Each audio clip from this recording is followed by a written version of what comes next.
Well, good morning, good afternoon, and good evening, friends and neighbors. I say that all three ways because we're calling from all over the world today. Welcome to Webinar Wednesday from Ignite Selling. My name is Scott Pierce. I'm your host today.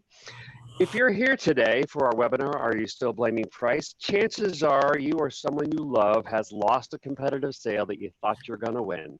And you probably fell into that trap of blaming price. Well, I've got good news and bad news. The bad is it probably wasn't price. The good news is we're going to give you some tools and insights that will not only help you figure out why you really lost that sale, but prevent that villain from coming back and maybe identify the real culprit. But before we dive into that, got a few pointers on the Zoom interface that you're looking at. At the bottom of your screen, you'll see you have a chat, a hand, and a Q&A button there with a big circle.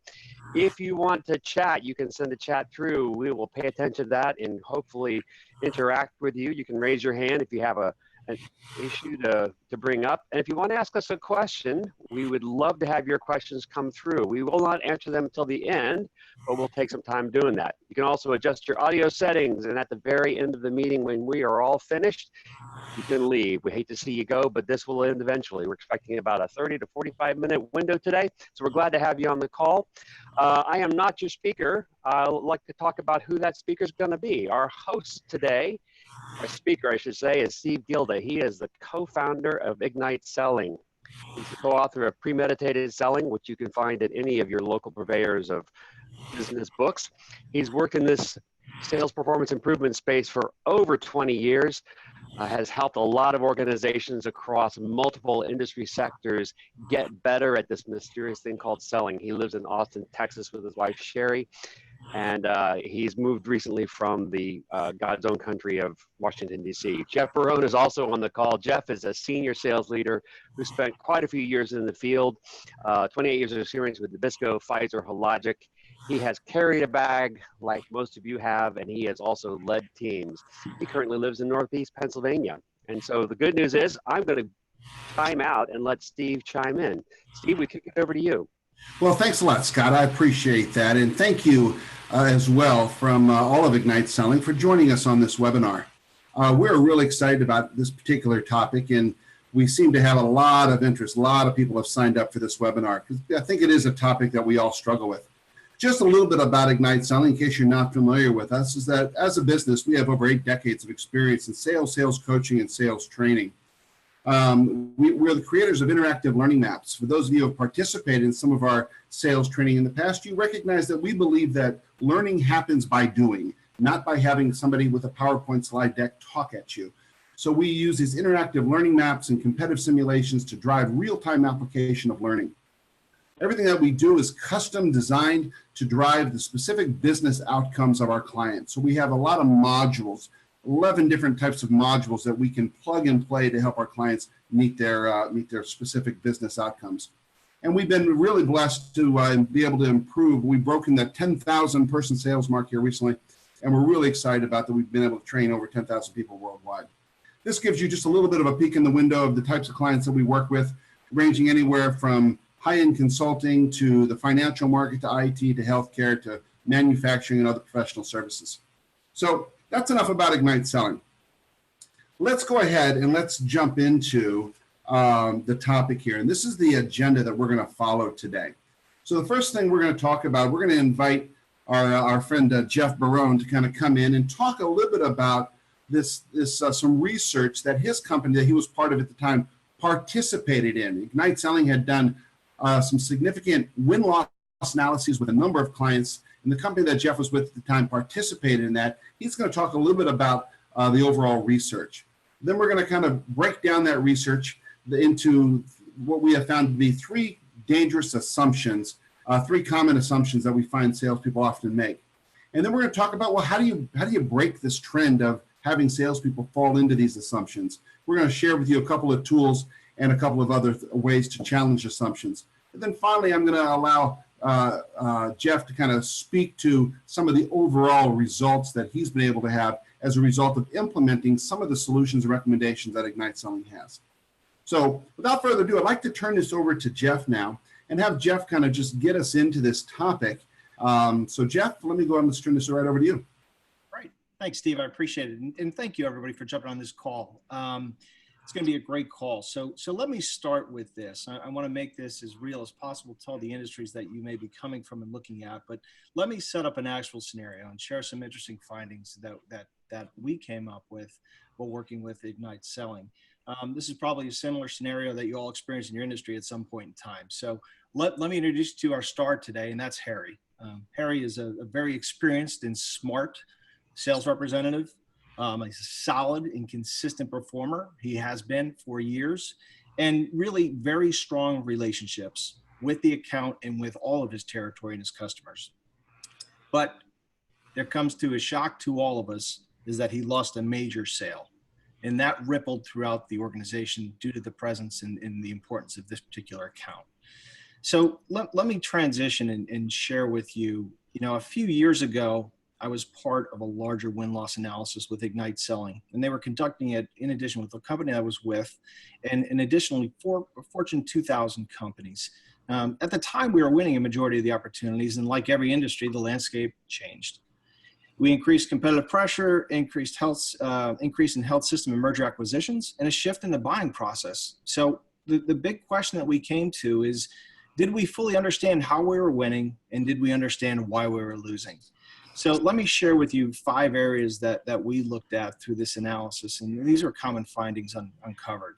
So the first is we assumed we understood what was driving the hospital's sense of urgency, right? So like a lot of things, it's an upgrade, it's a new system, whether it's competitive health systems driving it, was it money to spend by end of year, or were there unknown external factors? We assumed we knew it, we were locked. Number 2, we assumed we knew all the key influencers. Right? We had worked with these physicians for years. They were influential in prior purchases within the health system.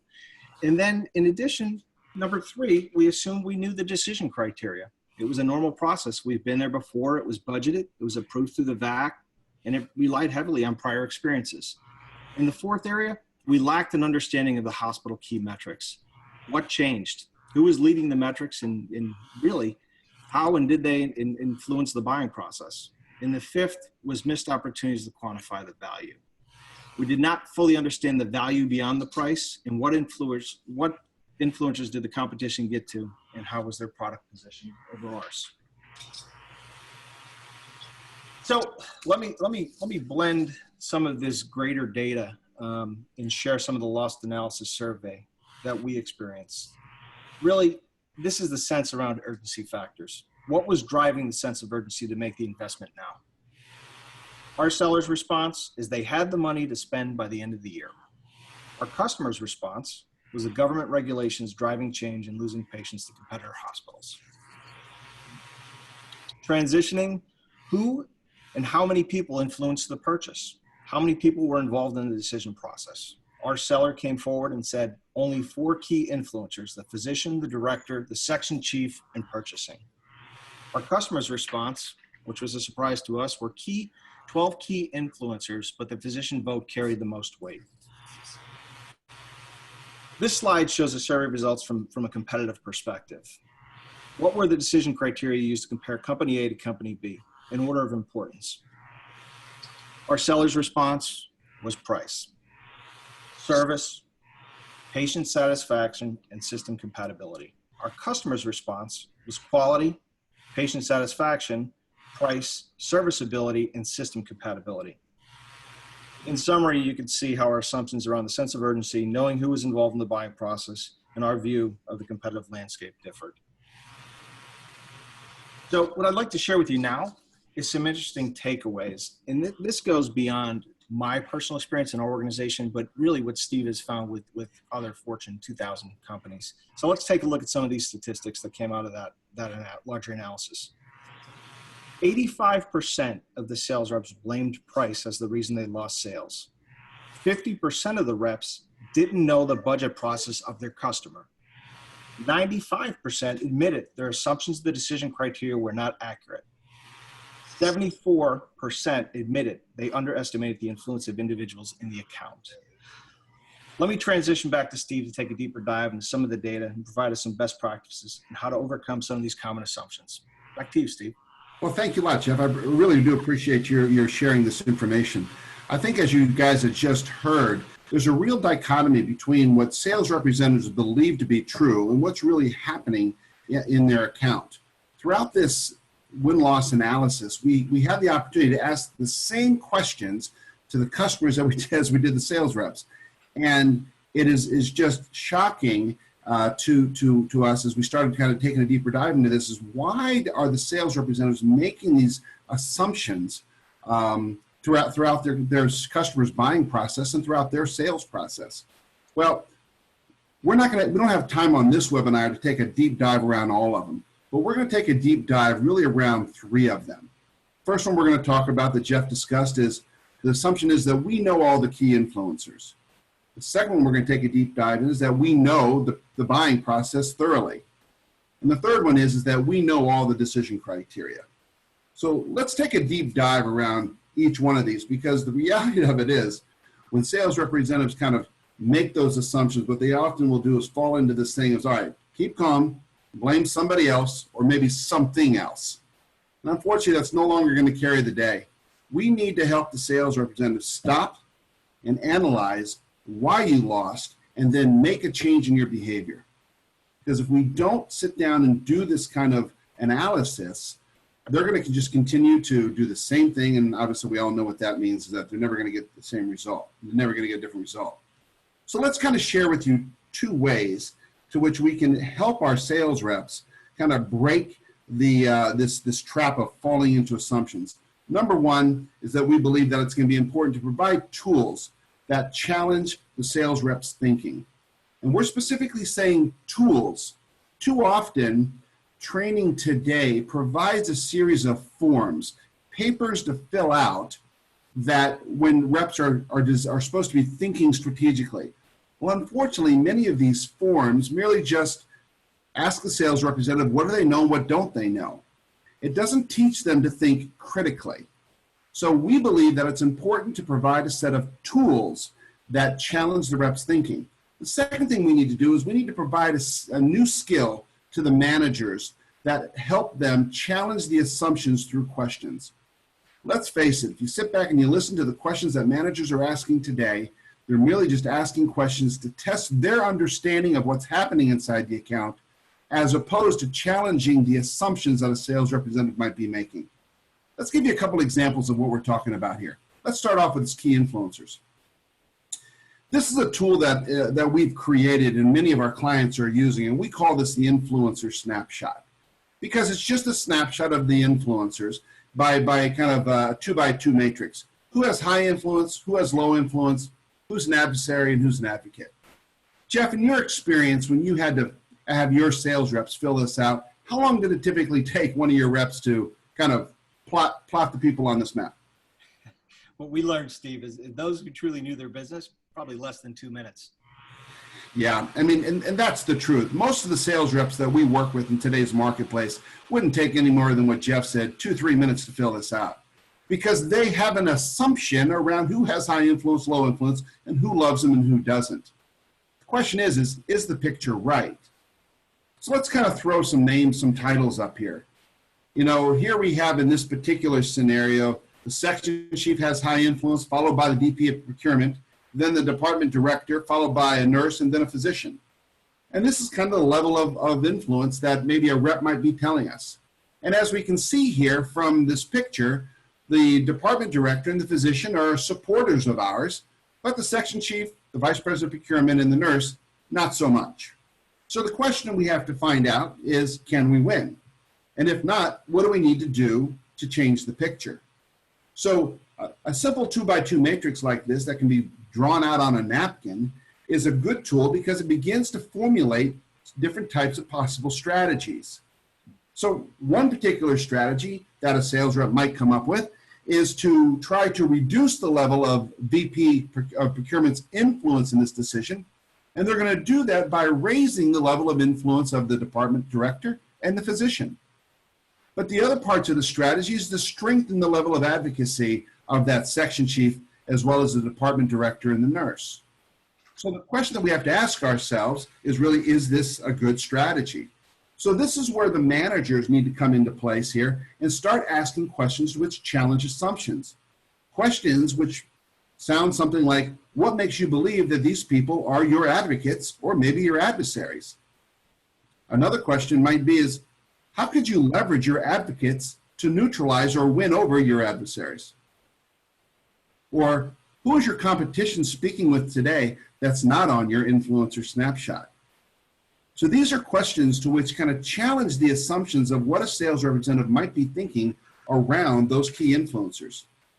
So Jeff, I kind of have a question for you. When we introduce tools like this to your team, what kind of dangerous assumptions did you find your sales representatives making in the past that might resonate with those folks that are on this webinar today? That's a really good question, Steve. You know, our buying cycles range anywhere from 2 months to a year, right? So there was multiple conversations and meetings prior to that final presentation. You know, we dealt with the same 3 to 5 people until that final meeting. And, you know, it was at that final meeting when we walked into the room, we realized we may not have gotten to all the key influencers in the decision process. You know, we've all been experiencing great meetings and what comes out of them and what's the action. But when you walk in that room and you realize there's 12 people in that room and you've been talking to 4 of them, it kind of puts you at a disadvantage. So that was the assumption we made. Yeah, I tell you, I mean, there's probably nothing scarier than when you think you've got your handle on who all the influencers are and you walk into a room and you don't recognize maybe 3 or 4 of the people that are sitting in that room. So, yeah, I think that that's very true. Thanks for your insights on that. Sure. Let's take a look at the next one. The next one is all about kind of assessing whether or not we really understand the buying process. So here we have a tool we call a situational snapshot. In this situational snapshot, we simply are assessing 5 factors. You know, does the sales representative truly understand the length of the decision process? Do they understand the complexity of the sale, or the complexity of the buying process? Is there a sense of urgency? Is it high or is it low? Is there consensus about the problem? In other words, does everybody believe that this is a problem that needs to be addressed now? Or is this just kind of the proverbial squeaky wheel who's kind of yelling and screaming that they have a problem that they're trying to solve, but nobody else is on board with it? And the sales representatives are getting excited because that one person is kind of yelling and screaming that they need to see a change. Or what's our competitive position? Well, let's just kind of share a little picture here with you. So if we sit back and we look at this picture, we have a long buying process. Maybe it's moderately complex of a buying process. There's a high sense of urgency. The rep is telling us there's a low consensus of the problem, and our competitive position moderately weak. Well, we have to kind of, the sales rep plots this opportunity out, we have to help them begin looking at the interrelationship of some of these things. You know, one of the first things that would jump out at me with a sales rep who plots this out is how can there be a high sense of urgency, but there's not a consensus around to solve the problem? Well, maybe the rep is right. Maybe this isn't an assumption because the person that says we need to drive change has the authority to make that change and has the budget. But maybe it goes back to what I stated earlier. There's really 5 or 6 people involved, and I'm only talking to one of them who really wants to make a change. So therefore, I say that this has a high sense of urgency, where in reality, it's nowhere close to being ready for a decision to be made. So we, again, have to start asking questions. For example, things such as, what's driving the sense of urgency for this customer to take action? Does your sales rep really know? Another one is, what must we do to gain stronger consensus of the top 5 key influencers? Or maybe a question is what is the biggest barrier that we're going to have to overcome in this buying process, and what are we going to do about it? I mean, Jeff, I'm going to turn this back over to you. This is something we've implemented with your organization. You know, when you look at these 5 factors, is there one particular factor that you found that your sales representatives often made very common assumptions around? I would say, Steve, the competitive position. You know, really, you know, who do they get to and how do they position their value over ours? That's the most common. Yeah, I think that, you know, we have a tendency as salespeople to kind of have happy ears. We want to hear what we want to hear. And we may hear one person say, hey, I really love your product, love the value that you guys are bringing to my business. But in reality of it is, that's one person's perspective.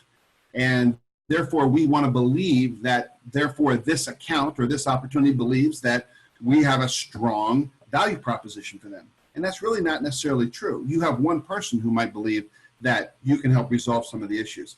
But we as sales representatives have a tendency to kind of have happy ears, and we want to over kind of extend that maybe sometimes. Let's take a look at this last topic here, which is all around the customer's decision criteria. If you participated in our February webinar, this may look familiar to you. This is called a competitive snapshot. Again, just another simple 2x2 matrix. But here what we're actually looking at is a customer's decision criteria on two factors. What's most essential versus least essential, compared to are we comparatively good in terms of are we better than the competition, or are we comparatively bad when it comes to the competition? Let's take a look at some decision criteria. I mean, here's something that a sales representative would typically say. The number one decision criteria is price, followed by product quality, ease of use, serviceability, innovation, and maybe patient safety if we're in the marketplace of healthcare. So here's how a rep might fill this out. And then we'll simply say, we'll ask them a series of questions, you know, whose decision criteria is this? Where did it come from? Who did you validate it against? Those kinds of things. But once we kind of have it validated, we have to then, again, build a strategy. What do you do about this picture?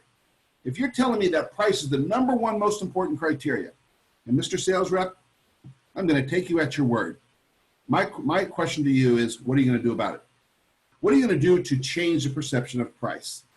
Right now, they don't think our product quality is very good. They don't think our innovation is very good. And frankly, from an ease of use standpoint, we're just as equal to the competition.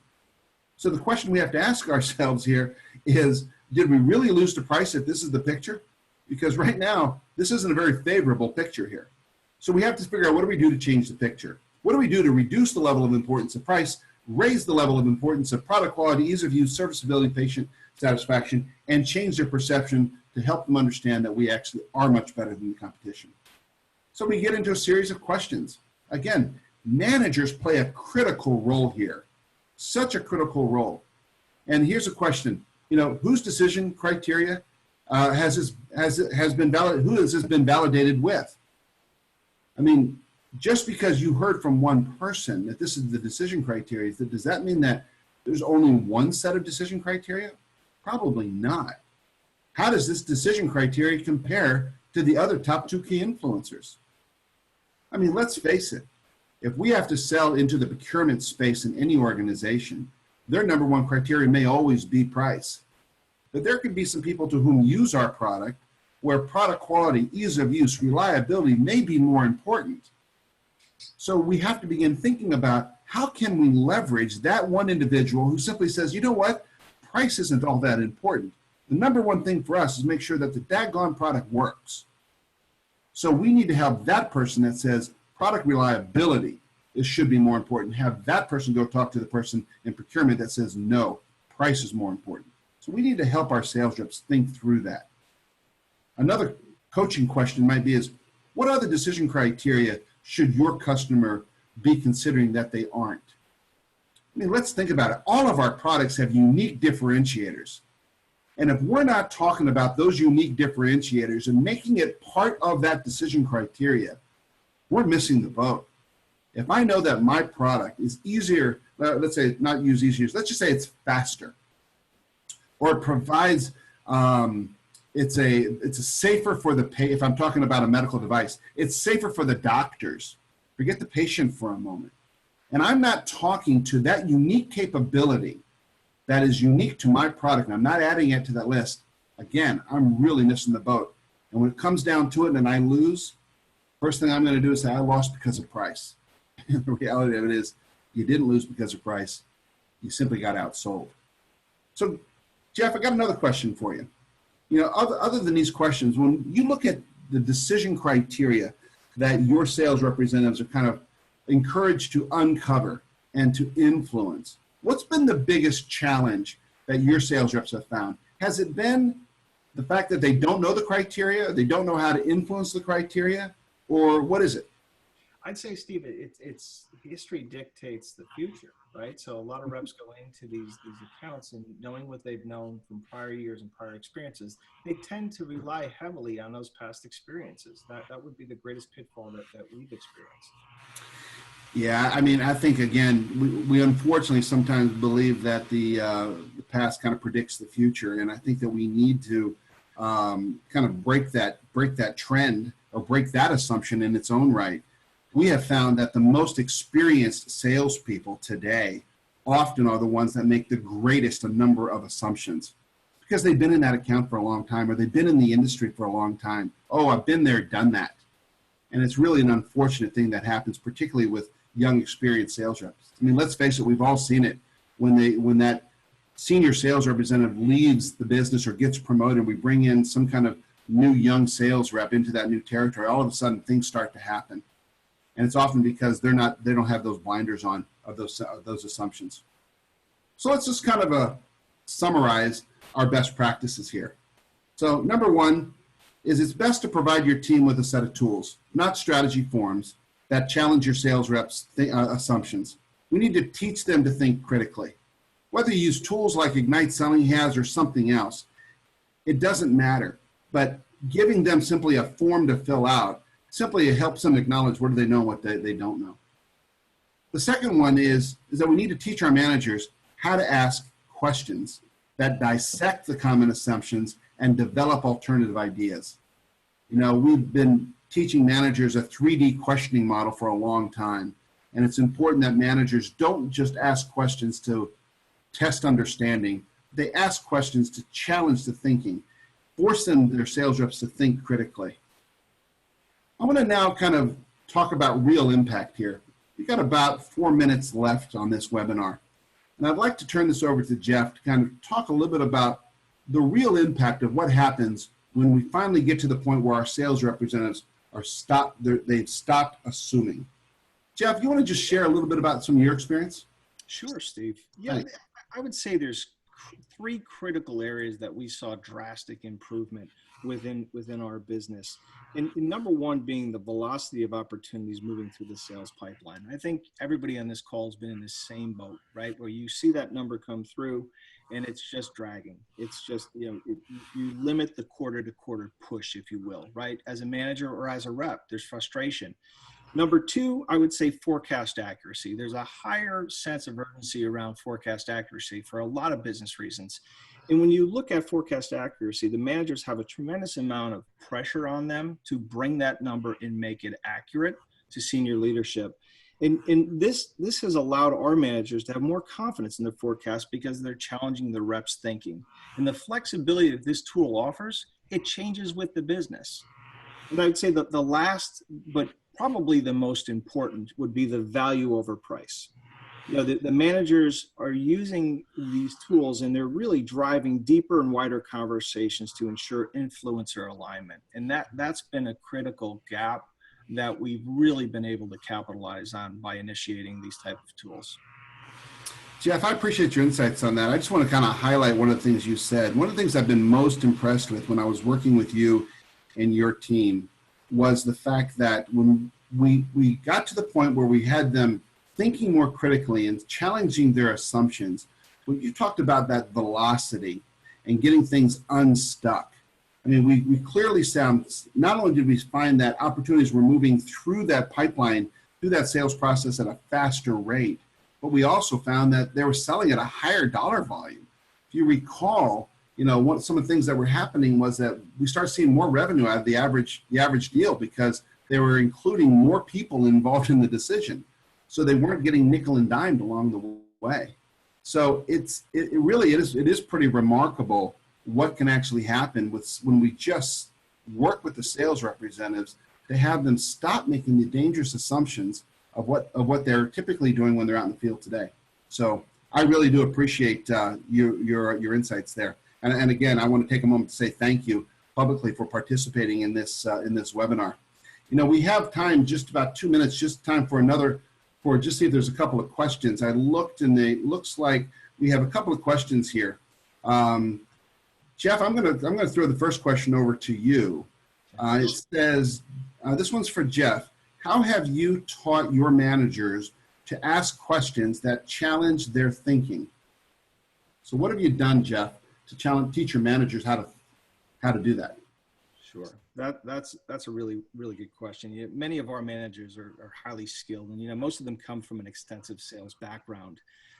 They're equally challenged by the continually changing high pressure, fast environment, right? So that's been critical for them. And one of the things that's important for any manager is really they can't be on every single call and they can't be involved in every single deal. So they're always looking for ways to be more efficient in their roles. And this approach with the 3D framework provided by Ignite Selling, it's really helped them get there faster, right? So it's, as I mentioned before, it's consistent and proven, and it's really become part of our DNA, right? So it's a bottom up and it's a bottom down type approach where it's become our DNA, and it's something that we can drive through. As far as teaching, that's the learning process, right? That's when everybody's on board to continue learning. And really, I'll say it again, and we've said it numerous times, is history never dictates the future.